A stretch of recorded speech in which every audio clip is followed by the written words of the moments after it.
Hello guys എൻ്റെ video നിങ്ങൾക്ക് ഇഷ്ടപ്പെട്ടെങ്കിൽ ലൈക്കും സബ്സ്ക്രൈബും ചെയ്യണം. ഞാനിത് എൻ്റെ അമ്മയുടെ കൂട്ടാളിയെ വീട്ടിൽ വെച്ചിട്ടപ്പോൾ ഇത് ഒരു റിസോർട്ടാണ് ഗൈസ്. നിങ്ങൾക്ക് ഇത് ഇഷ്ടപ്പെട്ടെങ്കിൽ ലൈക്കും സബ്സ്ക്രൈബും ചെയ്യണം. സബ്സ്ക്രൈബ് അല്ല കേട്ടോ, സബ്സ്ക്രൈബ്. ഇവിടെ 2ാം ക്ലാസ് ആയതുകൊണ്ട് നിങ്ങൾക്ക് കുറച്ച് മിസ്റ്റേക്ക് ഉണ്ടെങ്കിൽ ഞാൻ പറഞ്ഞുതരാം. ഓക്കെ, ബാക്കി പറ. ഇനി നിങ്ങൾക്ക് നല്ല പാട്ടാണെങ്കിൽ നിങ്ങൾക്ക് എൻ്റെ വീട്ടിലോട്ട് വരാം. നിങ്ങൾക്ക് വീടിന്റെ പേരാണ് അനുഗ്രഹ മങ്ങാട്ട്.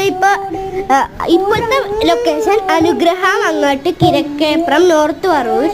വേറെ ലൊക്കേഷൻ നിങ്ങളിപ്പോ അഡ്രസ് ഇല്ലാത്ത സെറ്റ് ചെയ്യാറായി. ആ വീടിന്റെ പേരാണ് കൈതാരത്താണുള്ളത്. ആ വീട് പേര് ദേവാഞ്ചനം. ഓക്കെ, ടിക്ക് ചെയ്തു.